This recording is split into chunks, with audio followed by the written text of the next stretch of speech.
¿Qué tal? ¿Cómo están amigos y amigas de esta comunidad? Diez minutos de análisis si son ustedes tan amables. Ahora que se discute sobre estas amenazas por parte de Donald Trump a nuestro país de aplicar un arancel del 25% y la respuesta de la presidenta Claudia Sheinbaum, hay un tema más de fondo, la soberanía. ¿Quiénes son los responsables de haber entregado la soberanía de nuestro país al imperio? ¿Quiénes son esos traidores quienes vieron en sí un beneficio netamente económico y que lo disfrazaron del discurso de desarrollo?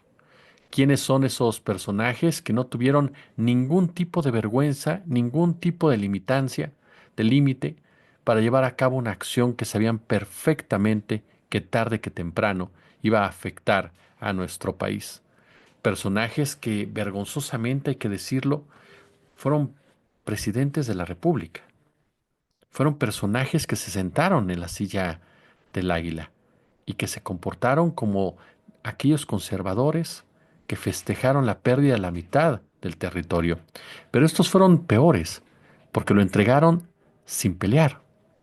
Lo entregaron a manos llenas, supuestamente a cambio de algo. Ese algo que solamente benefició a esos grupúsculos del poder. Carlos Salinas de Gortari, Ernesto Zedillo, Vicente Fox, Felipe Calderón e incluso el propio Enrique Peña Nieto son personajes que tienen que pasar a nuestra historia como traidores, como vendepatrias, como verdaderos mercenarios del territorio. Basta revisar, por supuesto, todo lo que representó el famoso Tratado de Libre Comercio de América del Norte, para darnos cuenta que, como dice el maestro Gerardo Villagrán, la gran bandera con que la tecnocracia, ¿no?, de estos gobiernos neoliberales, en especial el de Carlos Salinas de Gortari, vendió las bondades de este tratado, no fue otra cosa más que la convergencia con los ingresos de Estados Unidos, merced a las supuestas ventajas del libre comercio, la desregulación financiera y la competencia. La pérdida de soberanía mediante la economía. Y después, ya con Calderón, la pérdida de soberanía mediante el crimen organizado, las balas de la necropolítica. La UNAM ha dado a conocer diversas investigaciones desde hace mucho tiempo, que incluso son citadas por el maestro, en donde deja en claro que en 30 años, por ejemplo, de neoliberalismo, Salinas, Cedillo, Fox, Calderón y Peña, los trabajadores mexicanos no pudieron comprar ni siquiera los alimentos indispensables. Ya no digamos satisfacer sus necesidades de vivienda, de educación, de salud, de acceso a a la cultura, al esparcimiento, pese a las horas de trabajo que dedican todos los días. Un mexicano trabaja muchísimo, contrario a lo que dicen los caciques como Salinas Pliego, un mexicano trabaja muchísimo, esa es la verdad, y le pagan muy poco. El Fondo Monetario Internacional reconoció que desde la entrada en vigor del Telecam en 1994, el ingreso real per cápita de los mexicanos, escuche bien, continuó su divergencia a largo plazo con respecto a Estados Unidos y que la proyección indicaba que la brecha se iba a ampliar aún más. Es decir, los trabajadores mexicanos, los ingresos de los trabajadores mexicanos, eran cada vez más bajos en comparación con los que se perciben al otro lado del río Bravo y que esta tendencia se iba a mantener pese a esta transmutación, ¿no?, del Telecam en el actual tratado Estados Unidos, México y Canadá, lo cual fue paliado o empezó a ser paliado con los aumentos por parte del presidente López Obrador en una política que debe continuar la presidenta Claudia Sheinbaum.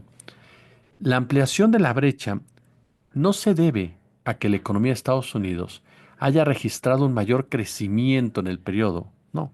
¿Sabe a qué se debe? Y es lo que destaca el maestro Villagrán. A que existe una auténtica precarización de los trabajadores mexicanos. El estudio México 2018, otra derrota social y política a la clase trabajadora del UNAM, lo que permite es precisar que los aumentos salariales que nacieron muertos y que entre 1987 y 2018 eran el ejemplo palpable de cómo se había perdido el 80% del poder adquisitivo. ¿Qué le parece? Del 87 al 2018. todo el periodo neoliberal. El trabajador perdió el 80% del poder adquisitivo. Pero no solo los efectos fueron sobre la clase trabajadora con este Tratado de Libre Comercio en América del Norte, también fueron devastadores para los campesinos. Por ejemplo, la liberación del sector agrario, los campesinos mexicanos se vieron obligados a competir sin apoyo alguno contra una agricultura altamente mecanizada, tecnificada, subvencionada, lo que obviamente se tradujo en una doble condena. Los sembradores debieron dejar su forma de vida para pasar a engrosar los cinturones de miseria de las grandes ciudades o para buscar el llamado sueño americano. El país perdió su total soberanía alimentaria.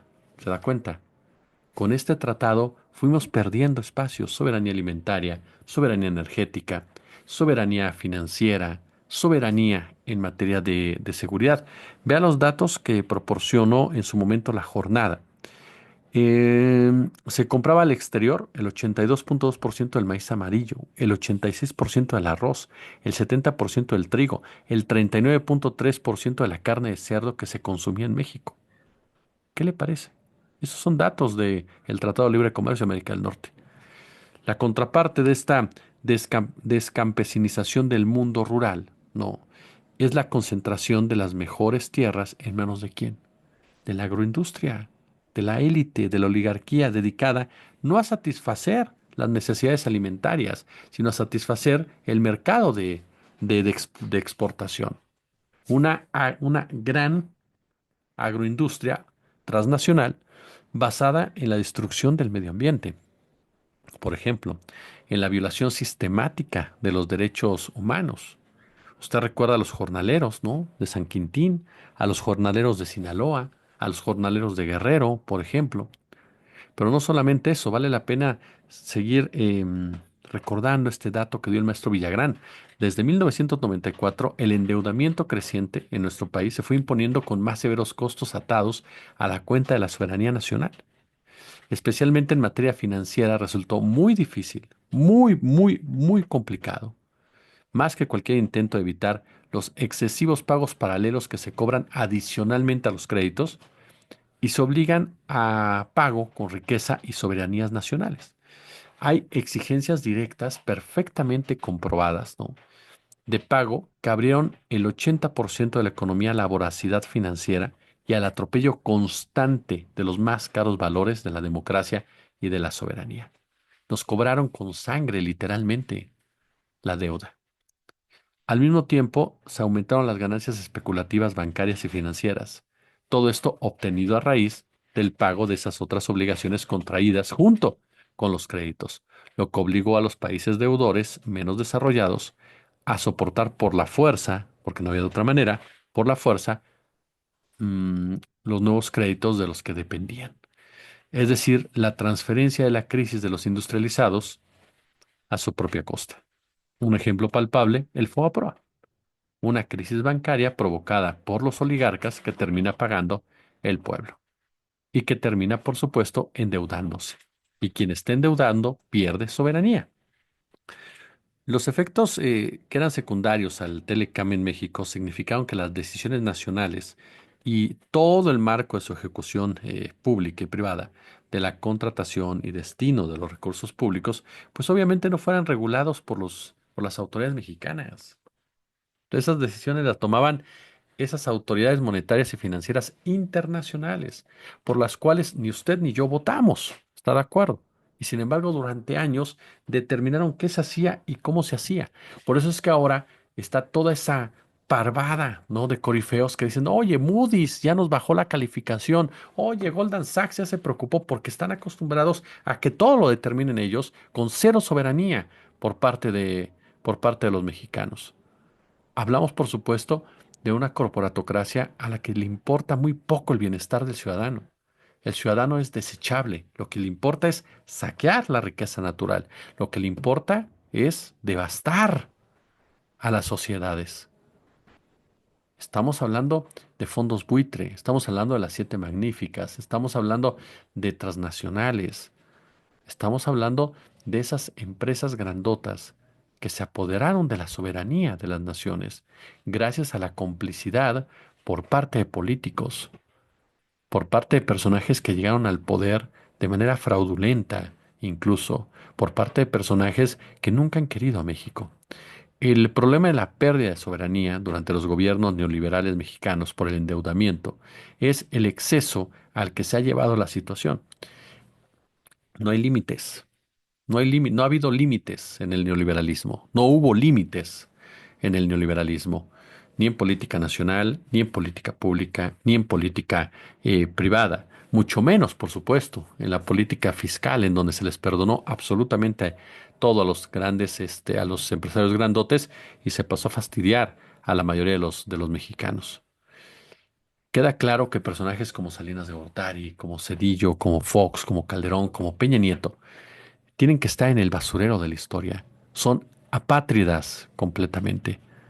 Ellos y otros más que ahora están por ahí, como Alejandro Moreno, Marco Cortés, Lili Telles, Salinas Pliego, y todos ellos, conductores como Javier Alatorre, como el propio Ciro Gómez Leiva, como Loret, como Broso y demás, están totalmente carentes, carentes de valores elementales como amor a la patria, como honor, como justicia. Y no se trata de ser patrioteros, pero sí de empezar a hablar claramente. Todos estos personajes desde la política entregaron la soberanía del país. Y sabe qué es lo peor, que desde los medios lo avalaron, lo apoyaron, los destacaron y hoy por hoy los siguen defendiendo. Como siempre un gusto, como siempre un verdadero placer. 10 minutos de análisis.